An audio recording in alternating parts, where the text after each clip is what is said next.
Hey guys, welcome to another episode of Smash JT. In this episode, I want to prepare you first for a rant. I have one question for you.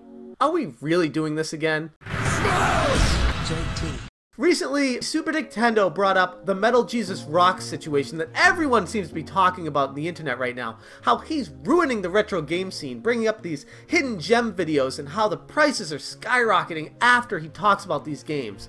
Which, if you watch Super Nickendo's video, that's not necessarily the case. But it's definitely the prevailing thought process out there that MetalJesusRocks is ruining the retro game industry somehow. I do not feel that's the case whatsoever. This is something that's come up in the past. RGT85 talked about this what seems like over a year ago, how AVGN, and at the time when Pat The NES Punk used to do reviews on old games, and how the games that they spoke of would shoot up in value right after those videos were released. To some degree, that's true. But I think we all need to take a step back and see the bigger picture here in the whole free market economy and supply and demand. I've talked about this in other videos in the past, especially my eBay Ruin Retro Gaming video, how I discuss how the prices of eBay have incrementally increased because of their fees and shipping and all the other things you add into what eBay does, along with bringing a marketplace of far more people coming to the same place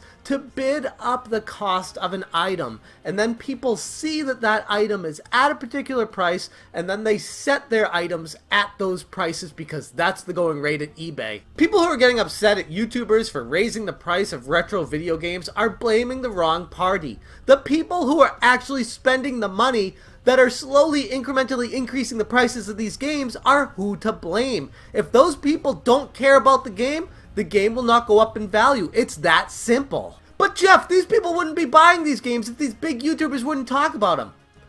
Again, did you personally care about these games whatsoever before these YouTubers talked about them? If so, you've had 30 years to pick it up before a YouTuber did a hidden gem video on it. Do your research and don't blame other people for raising the price of a game. These games, there's plentiful supply of tons of hidden gems out there that you don't know about that have not been covered by these YouTubers. So by blaming them, you're also wasting time that you could be spending researching on other games that you might particularly find interesting to yourself that have not been covered by a big YouTuber that are still very affordable prices. What this all boils down to is how you define the word ruining.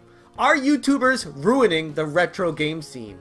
Well, if you consider informing kids, teenagers, 20-something-year-olds that weren't around when these games were around back in the day as ruining it because now they're informed about it, so now they might make purchasing decisions based off of knowledge that they didn't have previously, then yeah, I guess YouTubers are ruining the retro game scene. But if you're a level-headed person and you take a step back from this whole situation and say, these are YouTubers talking about games they love and want to share their love with other people, I really don't see anything wrong with that. What affects these prices more than anything is people buying the games at higher prices instead of being patient and waiting for an actual real value of the game. Nearly every time MetalJesusRocks posts a hidden gem video talking about these games that you've never heard of, which by the way, if you've never heard of the game and all of a sudden it goes up in value, why do you care about it? You didn't care about it before MetalJesusRocks made a video about it, so all of a sudden, now that it's gone up in value, you're pissed off at MetalJesusRocks for making a video letting you know about it? If people would just be patient and wait to see the prices would actually slowly start to come down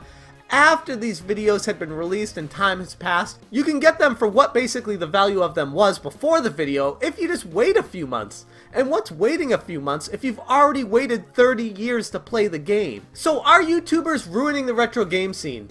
No, absolutely not, and it's ignorant to think anything other than what I'm saying right now. If you take the approach that these guys are ruining the retro game scene for X, Y, and Z, you are not taking into account the entire rest of the picture. You'd be looking at the situation from a very particular angle, and from that viewpoint, it could skew how the field looks. If you take a step back and look at the entire picture though, you could clearly see that these YouTubers are breathing new life into the old game scene and doing nothing more than that. And you need to look no further than Super Nickendo's video with all the research he put into this, showing the price increase and decrease after these videos have released. Did a very good job on that video. I'll link it in this if you guys haven't seen it already. Super Nicktendo is a high quality YouTuber that brings a lot of new things to the table. So if you guys aren't familiar with them, definitely check them out. But to be honest, the fact that this story comes up on what seems like an annual basis gets me so fired up because of the misdirected hate and anger and all these people that are grabbing their pitchforks and torches and saying,